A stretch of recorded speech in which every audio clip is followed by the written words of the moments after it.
የሚገርም ነው እኮ ብዙ መኪኖች አሉት ብዙ ቦቴዎች አሉት እኔ ጋር መጥቶ ነገ ባንክ ለገባ ነውና አባቴ እንደው የሚቀባባ ነገር የለውትም እኮ ነው ያለኝ የሚቀባባ ከኔ ይፈልጋል አያችሁ ምን ልታረግ ነው ማናጀሩ ጋር ገብቼ ስጠይቅ የሚረዳ ቅባት ስጡኝ ገንዘብ ባንክ ቤት ሄዶ እዚህ እኮ ሲከታተል የቆየ ነው የሚከታተለው ለሀብቱ መጨመር እንጂ ስለ ነፍሱ ጉዳይ አይደለም ዛሩና ውቃቢው ተቋርና ዳልሞቲ ወሰንጋላ ወፋ ያሪሲዋ መቤት ከራማ ምናምን የምንላቸውስ እውነት ጠባቂዎች ናቸው ታዲያ ምንድነው ዮሐንስ ያለው ምንድነው ያለው ውስጥ የታየውን ነገር አይቶ ነው እናንተ የፉኝት ልጆች እኮ ፉኝት ሆነው ደግሞ ሰዎች አይደሉም ልጆች ናቸው እኮ በጣም ብዙ ናቸው አዲስ ትውልድ ነው እናንተ የፉኝት ሽማግሌዎች አይደለም ያለው እናንተ የፉኝት ልጆች ተተኪዎቹ የእባብ ዘሮች ሆነው ነው የተተኩት ተተኪዎቹ ተናዳፊ ሆነው ነው የተተኩት ተተኪዎቹ መርዛማ ፍጥረቶች ሆነው ነው የተተኩት ብልጥ ሀብታም ነው አንድ ሁለት ቀን ግን ቁርጥ ጋብዞኛል ነገር ያመጣችው ቁርጧ ናት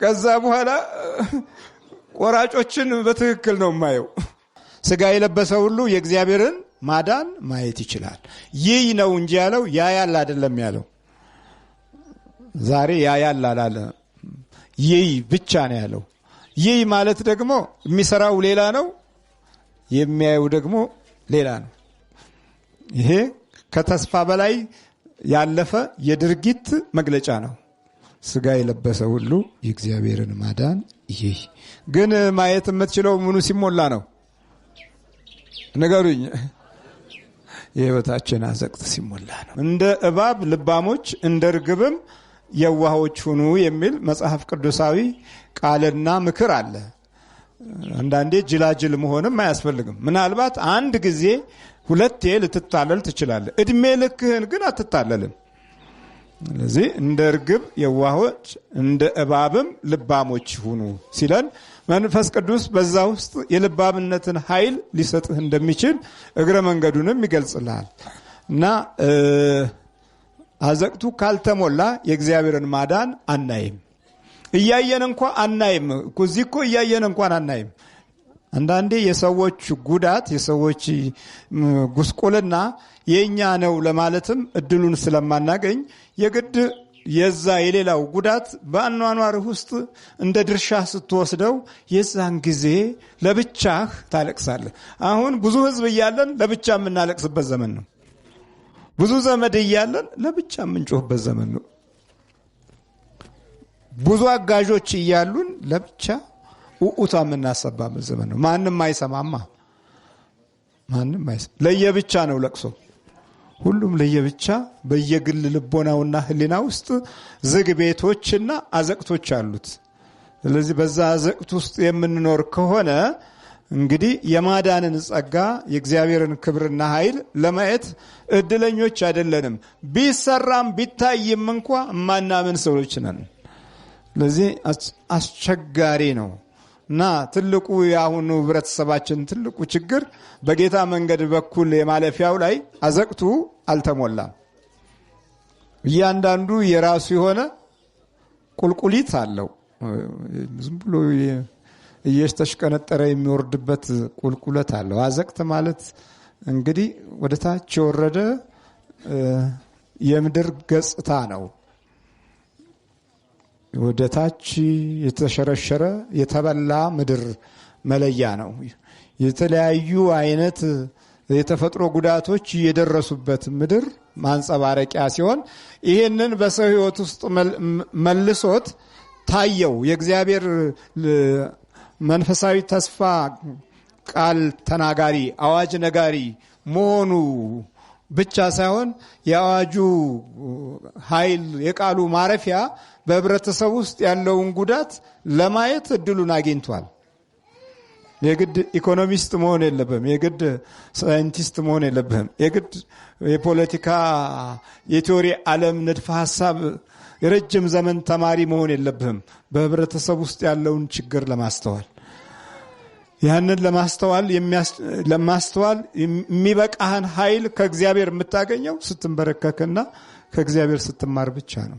እንደዛ ተምረውም እኮ መፍትሄ አላመጡም። አሁን ምንም መፍትሄ እኮ አላመጡም። መፍትሄ የሚያመጣ ኃይል የለም። አንዱ አይገባውማ። አንዱ የአንዱ ጠላት ነው። አንዱ የአንዱ ዕውቀት አክሻፊና አምካኝ ነው። አንዱ ጣይና ነቃፊ ነው። ስለዚህ መሰብሰቢያው መንፈሳዊ ፍቅር ከሰዎች ከራቀበት ጊዜ ጀምሮ ነገሮችን የምናይበትን ኃይል አጥተናል። እና ይህንን ኃይል የህብረተሰብን መውደቅና መውረድ ያየው ዮሐንስ በአዘቅት ውስጥ የተቀመጠውን የህብረተሰብ ክፍል በደንብ ተመለከተ። ከዛ በኋላ አዘቅቱ ይሞላ አለ። የተነሳው ከዝቅተኛውና ከወረደው የህብረተሰብ ህይወት ውስጥ ነው። እና ትኩረት የሰጠው የወረደውን ህብረተሰብ ነው። እሱ ግን ይሞላ አለ። የጎደለው ቦታ አለና እሱ ምን ይበላል? ይሞላ። መጉደል የበዛበትን ጊዜና ሰዓት ለማየት ያስቻለው የቅዱስ ገብርኤል ለአባቱ ለዘካርያስ የተናገረው ቃል ብቻ አይደለም። የራሱም አይንና ጊዜ ላይ ደረሰና በራሱ ውስጣዊ አይን አየ። ሲያይ የከተማው ህይወት በሙሉ መንገድ ተስተካክሏል፣ ቤቱ አምሯል፣ ተገንብቷል። ነገስታቶች በከፍተኛ ሁኔታ በየስፍራው ብዙ ሹማምንቶች ሾመዋል። ግን የሚገርመው በጣም በአብዛኛው የህብረተሰብ ክፍል አዘቅት ውስጥ እንደገባ ያየው ዮሐንስ ብቻ ነው። እስቲ ስንት መሪዎች ነበሩ?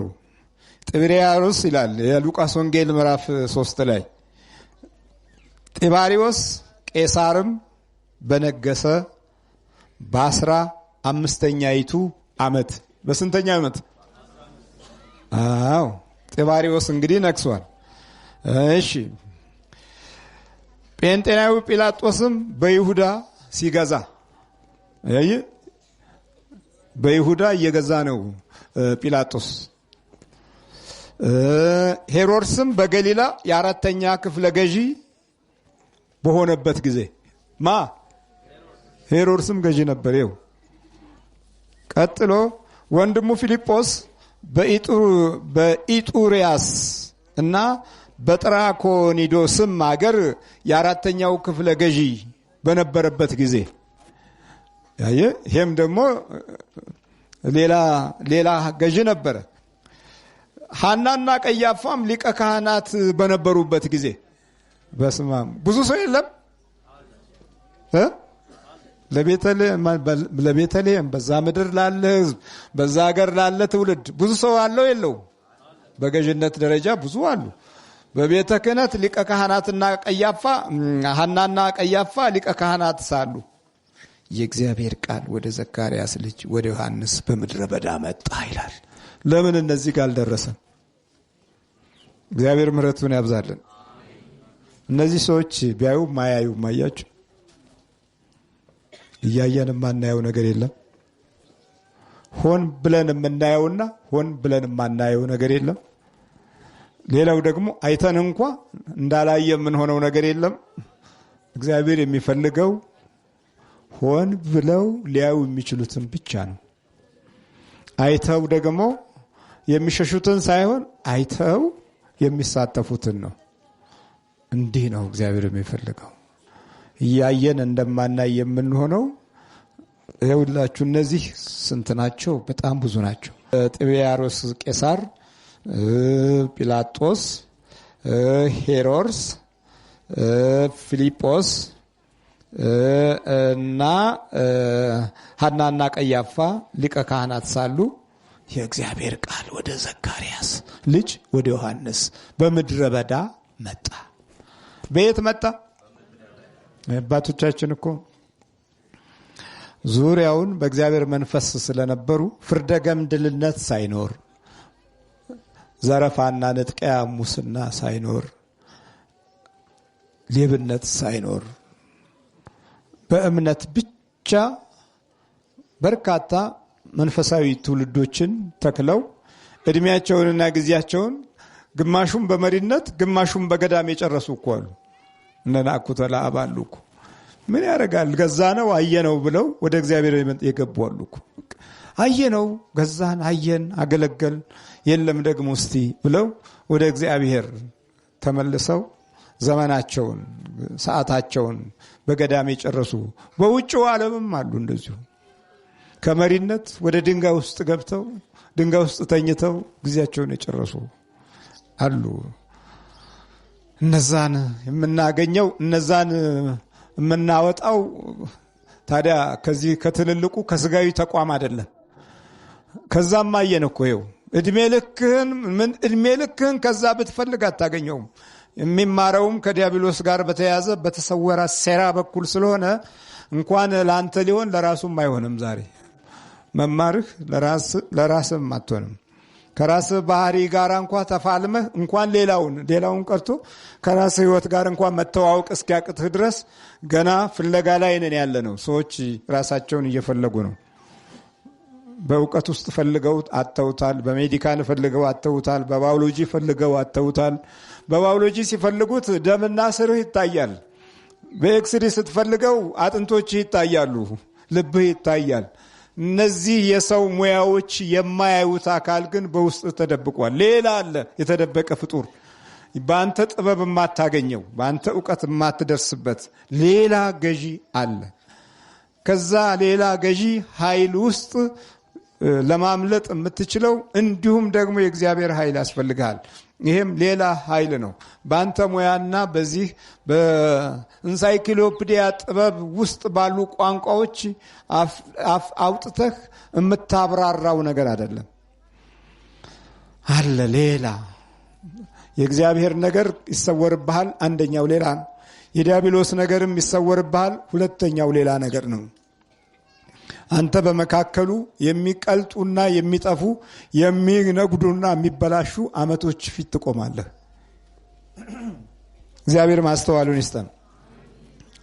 ሌላ አለ እና ዮሐንስ በእነዚህ ዘመን ውስጥ የእግዚአብሔር ቃል ወደ ዮሐንስ መጥቶ ነገረው። እንዲህ አለው፣ የጌታ መንገድ አዘጋጁ የሚልበትን ድምፅ አብዝቶ እየጮኸ ከምድረ በዳ መጣ። ብዙ እግዚአብሔር የሚፈልገው ብዙ ምሁራንን አይደለም፣ ብዙ ባለ ዲግሪዎችን አይደለም፣ ብዙ ዶክተሮችን አይደለም። እግዚአብሔር የሚፈልገው ለእርሱ የተለየውን ብቻ ነው። ምን ያለውን? ለእርሱ ለዮሐንስ የተለየውን ብቻ ነው። በቃ ሌላ ምን መለየት ብቻ ነው ለእርሱ። አብርሃንም አለው እኮ ከአባትህ ከዘመድህ ከቤትህ ከወገንህ ከአገርህ ተለይ ሲለው ወዴት ሊሄድ ሲለው እኔ ወደማሳይህ አለው። እግዚአብሔር ያየውን ያየ ዕድለኛ ማሆን ማለት ነው። አብርሃም ይኸውና ታዲያ እኛ ይኸው በጋብቻውም በምኑም እንደ አብርሃም እንላለን። ይኸው ስንት ዘመን ሙሉ አይደል? ታዲያ የታየ ነው? አብርሃምን መለየቱን ያየ ነው። አሁን ለእግዚአብሔር ክብር መለየቱን ያየ ነው።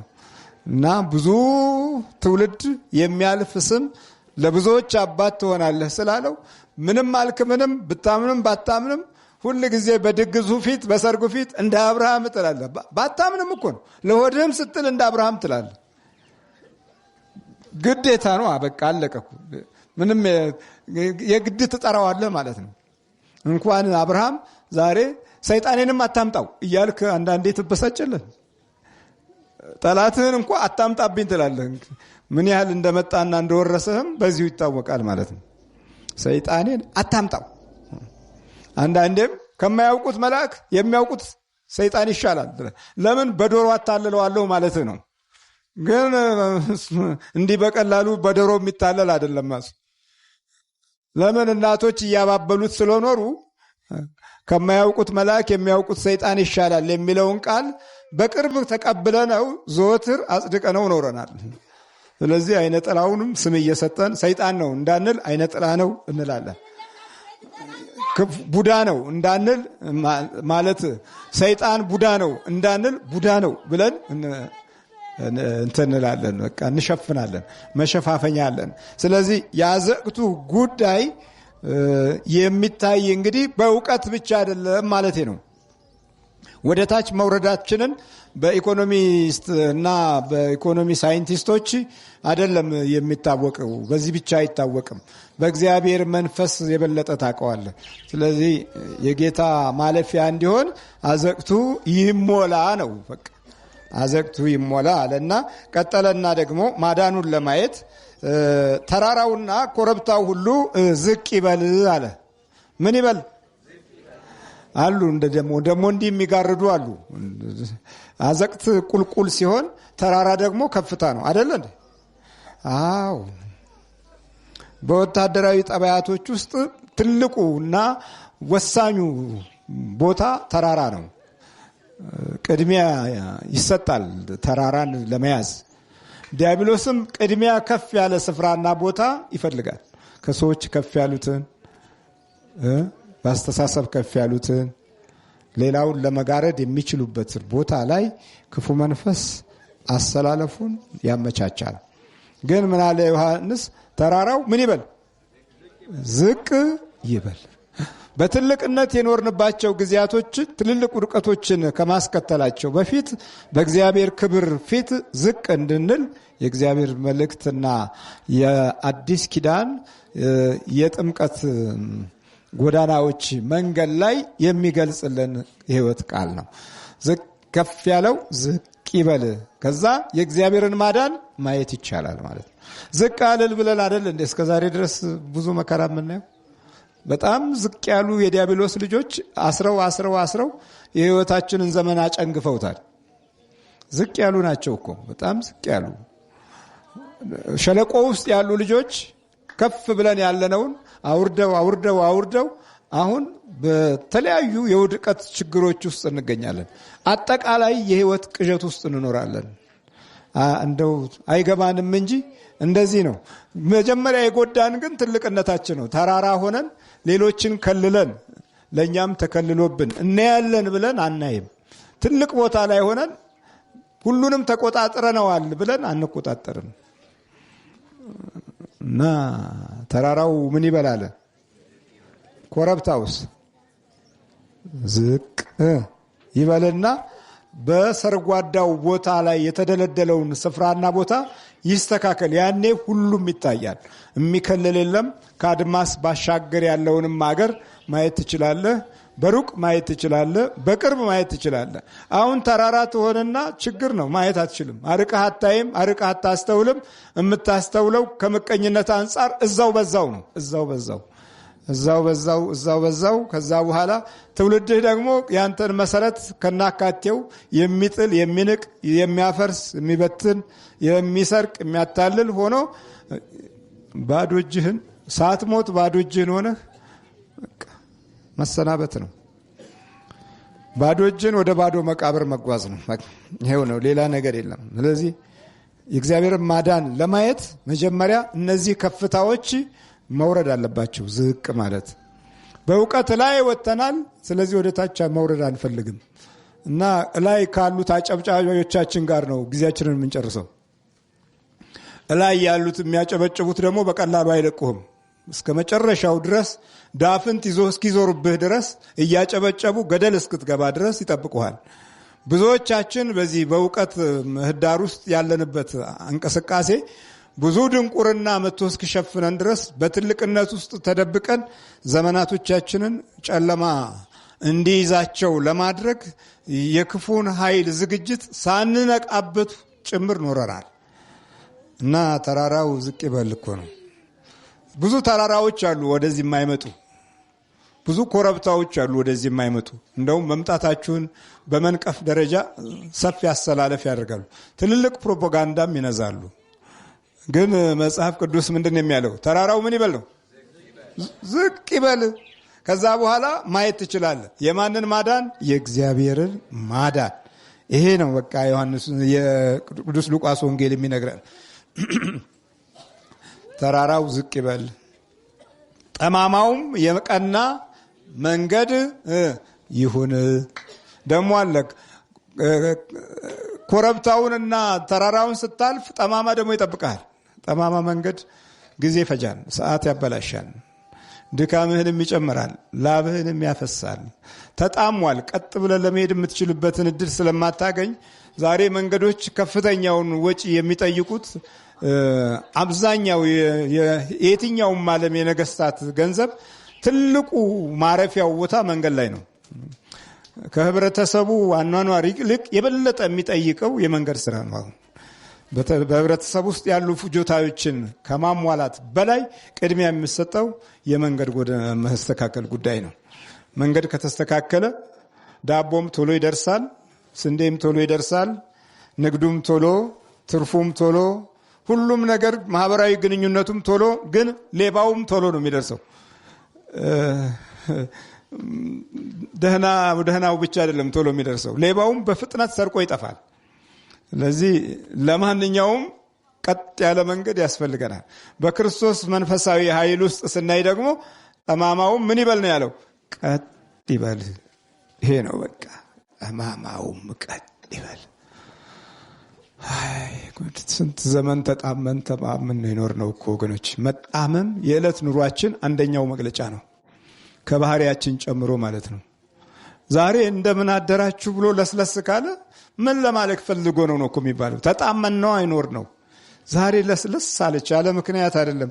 ምን ለማለት ፈልጋ ነው? ግን እኮ ሰላምታ ነበር እኮ። የተጣመመ ትውልድ ሰላምታም እንኳ አደጋ ነው። ሰላምታው በራሱ እንኳ የሚያስፈራ ነው። ስለዚህ እንደዚህ እንደ ፈረንጆቹና እንደ አረማውያኖቹ በዝምታ ያለፍናቸው ዘመኖች በጣም ብዙ ናቸው። እየተገፋፉ መተላለፍ የተለመደ የአኗኗራችን ገጽታ ነው። ይሄም የጠማምነት መለያ አካል ነው። በዚህ ውስጥ የእግዚአብሔርን ማዳን እኔ እንኳ ብንል እድለኞች አይደለንም፣ አይተንም አናይም። ስለዚህ በሌላው ጉዳት ውስጥ የኛ ጉዳት የጨመረበት ጊዜና ሰዓት ነው ማለት ነው። ሌላው ደግሞ ሻካራውም መንገድ ትክክል ይሁን ይላል። ምን መንገድ? ሻካራው ምን ይበላል? ትክክል ይሁን። ይሄ ሻካራ ማይመችም ለመራመድ፣ ለመተኛት፣ ለመሮጥ፣ ለመቀመጥ የማይመች ቦታ አለ። ዝም ብሎ የማይመች ተቀምጠህም ወገብህን ያመሃል፣ ሄደህበትም እግርህን ያመሃል። የማይመች ሀገር አለ እንደዚህ መከራ የሚያሳይ። ሻካራውም ትክክል ይሁን። ሻካራው ምንድን ነው? ከዚህ ከመጽሐፍ ቅዱስ አንጻር ሲታይ ጠባያችን፣ ባህሪያችን፣ አመላችን፣ ሱሳችን፣ ነገራችን ለመንፈሳዊ ተስፋ ለእግዚአብሔር ማዳን አይመችም። ያ ሻካራ ይሆናል ማለት ነው። ሻካራውን ትክክል ይሁን በማለት የሚጮህ የምድረ በዳ አስተማሪ። ከዛ በኋላ የሚገርም ነው፣ አስደናቂ ነገርም ታገኛለህ እዚህ ውስጥ። ከእርሱ ሊጠመቁ ለወጡት ሕዝብ እንዲህ አላቸው አለ። መጡ ወዲያው። እንደዚህ እያለ ሲጮህ ሕዝቡ ሁሉ ተሰበሰበ። እናንተ የፉኝት ልጆች ከሚመጣው ቁጣ እንድትሸሹ ማን አመለከታችሁ? በምን አያቸው የእባብ ዘሮች እንደሆኑ? በእግዚአብሔር መንፈስ ውስጣቸውን አያቸው። እና ደግሞ ከሚመጣው ቁጣ እንድትሸሹ ማን አመለከታችሁ? እንዴት ሰማችሁ? እንዴት ተመለከታችሁ? ዘራችሁ ሌላ፣ አሁን ግን እንዴት ወደዚህ መጣችሁ? እናንተ የፉኝት ልጆች። እሺ፣ አይነ ጥላው መልአክ ነው ህይወታችን ውስጥ ያለው ነው ወይ? ይሄ የሚያስጨንቀን መተት ቅዱስ መልአክ ነው? ይሄ የሚያፈዘን የሚያደነግዘን አስማትና ሟርት ለህይወታችን በረከት የሚሆን ነው? ዛሩና ውቃቢው፣ ጠቋርና ዳልሞቲ፣ ወሰንጋላ፣ ወፋ፣ የአርሲዋ እመቤት፣ ከራማ ምናምን የምንላቸውስ እውነት ጠባቂዎች ናቸው? ታዲያ ምንድነው ዮሐንስ ያለው? ምንድነው ያለው? ውስጥ የታየውን ነገር አይቶ ነው። እናንተ የፉኝት ልጆች እኮ እፉኝት ሆነው ደግሞ ሰዎች አይደሉም፣ ልጆች ናቸው እኮ። በጣም ብዙ ናቸው። አዲስ ትውልድ ነው። እናንተ የፉኝት ሽማግሌዎች አይደለም ያለው፣ እናንተ የፉኝት ልጆች። ተተኪዎቹ የእባብ ዘሮች ሆነው ነው የተተኩት። ተተኪዎቹ ተናዳፊ ሆነው ነው የተተኩት። ተተኪዎቹ መርዛማ ፍጥረቶች ሆነው ነው የተተኩት። ኧረ እባክህ እኛም እንደዛ ነን። ዝም ብለን ነው ብቻ በቲዮሪ ዓለም የምንቀባዝረው እንጂ እኛም እንደዛ ነን። የፉኝት ልጆች ሆነናል። አይነ ጥላው ዋላ አብሮ ነው የተወለደው። ዛሩ ነው አብሮ የተወለደው። ውቃቢው ነው አብሮ የተወለደው። በመስታወት ፊትን ስታይና ዘመዶች ሲነግሩ አባትን ትመስላለህ ይልሃል። በውስጥ ስትታይ ደግሞ ሌላ ነው። ልክ ይህንን ያየው መጥምቅ ዮሐንስ ነው። ህብረተሰብ ውስጥ ሌላ ሰው እንደሆኑ ያየው። እነሱማ እንዲህ ነው የአብርሃም ልጆች ነን ነው የሚሉት። እሱ ግን ሲያቸው የእባብ ዘሮች ናቸው፣ የተናዳፊው ዘሮች ናቸው፣ የአውሬው መንፈስ ዘሮች ናቸው። ስብዕናቸው እና አካላቸው የአብርሃምን ዘር ይምሰል እንጂ ውስጣዊ ይዘታቸው በጣም አደገኞች ናቸው። እናንተ የፉኝት ልጆች ከሚመጣው ቁጣ እንድትሽሹ ማን አመለከታችሁ? ከፊት ቁጣ አለ፣ ከዛ እንድታመልጡ እንዴት እድል አገኛችኋልና። በመጨረሻም እንግዲህ ለንስሐ የሚገባ ፍሬ አድርጉ። በልባችሁ አብርሃም አባት አለን ማለት አትጀምሩ። ከነዚህ ድንጋዮች ለአብርሃም ልጆች ሊያስነሳለት እግዚአብሔር እንዲችል እላችኋለሁና። አሁን ምሳር ደግሞ በዛፎች ስር ተቀምጧል። እንግዲህ መልካም ፍሬ የማያደርግ ዛፍ ሁሉ ይቆረጣል፣ ወደ እሳትም ይጣላል።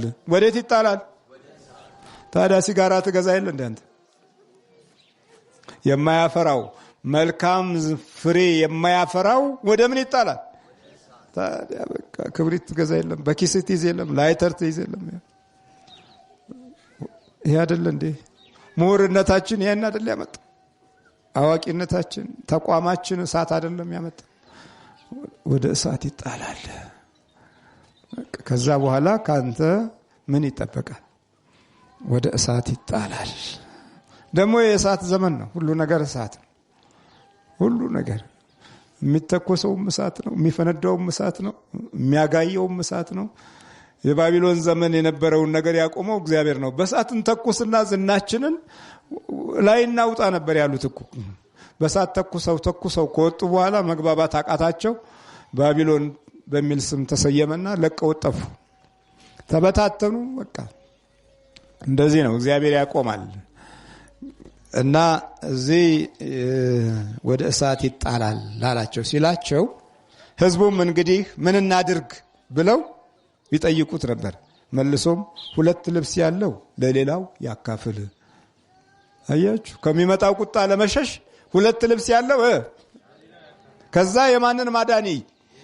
የእግዚአብሔርን ማዳን። ይህ የበረከት ስራ መስራት ሲጀምሩና በጣም ስንስገበገብ የነበረው ጊዜና ሰዓት ላይ ገንዘባችን አሁን እኩል አይደለም ባህሪው።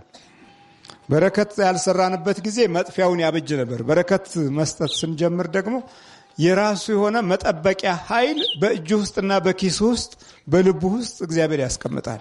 ስለዚህ የት እንደሚጠፋ የት ለአንተ እንደሚያገለግል እግዚአብሔር መሪ ይሆናል። ስለዚህ የገንዘብህ ባለቤት ትሆናለህ። በፊት እኔ ነኝ የገንዘቤ ባለቤት ብለህ ስትሄድ ሌላ ጉዳይ ነው።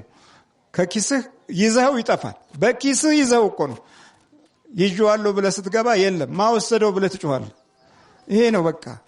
መጽሐፍ ቅዱስ ይነግረናል እንዲህ ብሎ፣ በላችሁ አልጠገባችሁ፣ ጠጣችሁ አልረካችሁም፣ ለበሳችሁ አልሞቃችሁም፣ ደሞዙንም የተቀበለ በቀዳዳ ከረጢት ያደርገው ዘንድ ደሞዙን ተቀበለ። ትንቢተ ሐጌ ምዕራፍ 1 ቁጥር 5 ላይ ያነበው ትንቢተ ሐጌ ይሄን ይልሃል። በቀዳዳ ከረጢት ሳለው በቃ አለቀ። ግን ልባችሁን በእግዚአብሔር መንገድ ላይ አድርጉ ይላል። ወደ በረከት ለመመለስ ማለት ነው። እና ምን እናድርግ ሲሉ እነዛ የፉኝት ልጆች ያላቸው አያካፍሉም ነበረ። በእስራኤላውያን ታሪክ ውስጥ በአብዛኛው ከጥቃቅኖቹ እርዳታዎች በስተቀረ ትልልቁን ማካፈል አይወዱም። የአይሁድ መንፈስ እኛም ጋር ሲመጣ ዛሬ ሀብታሞቻችን እዚህ ጋር ድሃው እየራበ እየወደቀ ነጩ እንዲረዳው እንጂ አለበለዚያ ይሙት ዞር ብሎ አያዩም። የከተማ ቱጃሮቻችን ወደ ወደቁትና ወደ ተራቡት አይሄዱም። እነሱ የሚሄዱት ወደ ሌላ ነው። እንዴ የሚገርም ነው እኮ። ብዙ መኪኖች ያሉት ብዙ ቦቴዎች ያሉት እኔ ጋር መጥቶ ነገ ባንክ ልገባ ነውና አባቴ እንደው የሚቀባባ ነገር የለዎትም እኮ ነው ያለኝ። የሚቀባባ ከኔ ፈለጋ አያችሁ። ምን ልታረግ ነው? ማናጀሩ ጋር ገብቼ ስጠይቅ የሚረዳ ቅባት ስጡኝ። ገንዘብ ባንክ ቤት ሄዶ እዚህ እኮ ሲከታተል የቆየ ነው። የሚከታተለው ለሀብቱ መጨመር እንጂ ስለ ነፍሱ ጉዳይ አይደለም። የሚከታተለው እዚህ ያለው ሰው ሲድን እኔ የተሻለ ዓለምን የሚያስቸግር አስማተኛ አድርጎ ነው ያየኝ። ለዚህ የሚቀባባ ነገር ነው የጠየቀኝ ቅባት። ብልጥ ሀብታም ነው። 1-2 ቀን ግን ቁርጥ ጋብዞኛል። ነገር ያመጣችው ቁርጧ ናት። ከዛ በኋላ ቆራጮችን በትክክል ነው የማየው እና አስቸጋሪ ነገር ነው እና ቅባት ጠየቀኝ። እንግዲህ ይሄ ሰው እንዲወርዶ አስማት የሚፈልግ ከሆነ ይረዳል ብላችሁ አትጠብቁ። ከገንዘቡ ያካፍላል ብላችሁ አትጠብቁ። ይሄ እግዚአብሔርን ማዳን አያይም። በቃ አያይም። 4 ነጥብ የተዘጋ ጉዳይ ነው። ለዚህ ነው ጌታ ሀብታም አለ። በክፉ መንፈስ ስለሚኖር ሀብታም በእግዚአብሔር መንግስት ይገባል ከማለት ግመል በመርፌ ቀዳዳ ቢሾልክ ይቀላል ብሎ ተናገረ። አየ ከሀብቱ ኋላ ያሉት ሰነዶቹ የሚቀባቡ ቅባቶችና የሚቀበሩ ነገሮች አሉ ማለት ነው። የዛ መዘዝ ታዲያ ለሌላው ለማካፈል የሚያስችል መንፈስን የሚያስገበይ ዕውቀትም ሆነ ፍላጎት የለውም እና እዚህ ያካፍል አለ። ቀራጮች ደግሞ መጡ። ቀራጮችም ደግሞ ሊጠመቁ መጥተው መምህር ሆይ ምን እናድርግ አሉት። ከታዘዛላችሁ አብልጣችሁ አትውሰዱ። ከታዘዘላችሁ ዛሬ ቀራጭ የትም ቦታ አለ። ቀራጭ በስቷል። እንደው እስጢፋኖስ ጉባኤያችን ሲረበሽ እኮ ያን ለማስተካከል እንዴ ብዙ ብር ተጠይቀናል እኮ። ይሄን አጣቁ በቀላሉ እናስተካክለዋለን፣ ችግር የለም በቃ አሉ። አንዱ በጥባጭ፣ አንዱ አስበጥባጭ፣ አንዱ ተቀባይ ሊሆን ተዘጋጀ። አይገርምም? በመንፈሳዊ እንዲሁ ከሆነ በዓለማዊ እንዴት ሊሆን ነው? አንዱ በጥባጭ፣ አንዱ አስበጥባጭ፣ አንዱ ተቀባይ፣ አንዱ አስፈራሪ፣ አንዱ አስደንጋጭ ሆነና ተዘጋጀ። በቃ ታዲያ ምን ያህል እንክፈል? 350 ሺህ ብር 350 ሺህ ብር ይበቃል። ማካፈል ነው ወይስ መቅረጥ ነው? እስቲ ንገሩኝ። ይሄ ማካፈል ነው የሚባለው መቅረጥ ነው የሚባለው? እሺ ቀራጮች ደግሞ ሊጠመቁ መጥተው መምህር ሆይ ምን እናድርግ አሉት። ከታዘዘላችሁ አብልጣችሁ አትውሰዱ አላቸው። ጭፍሮችም ወታደሮች ማለት ነው ደግሞ እኛ ደግሞ ምን እናድርግ ብለው ይጠይቁት ነበር። እነርሱም በማንም ላይ ግፍ አትስሩ። ምን አለ? በማዕረጋችሁ፣ በስልጣናችሁ፣ በወንበራችሁ፣ ባላችሁ ኃይል፣ በልብሳችሁ በማንም ላይ ግፍ አትስሩ፣ በሐሰት አትክሰሱ፣ ደሞዛችሁም ይብቃችሁ። ከዚህ በኋላ ከሚመጣው ቁጣ ትድናላችሁ፣ የእግዚአብሔርንም ማዳን ታያላችሁ አላቸው። በዛ መሰረት ወንጌል ተቋቋመ። መድኃኒታችን ኢየሱስ ክርስቶስ በዚህ በተጠረገው መንገድ ውስጥ ሲመጣ እነሆ የእግዚአብሔር በግ አለና ክርስቶስን አሳየ። ይኸውና ይኸው የእግዚአብሔር በግ፣ እኔ ከእግሩ በታች ሊሆን የሚገባኝ የጫማውን ጥፍር እንኳ መፍታት የማይገባኝ ነኝ። እኔ አንሳለሁ እርሱ ይልቃል አለና ክርስቶስን ከፍ ከፍ አደረገው። ዛሬ እበልጣለሁ ነው እንጂ እኔ አንሳለሁ የሚል የለም።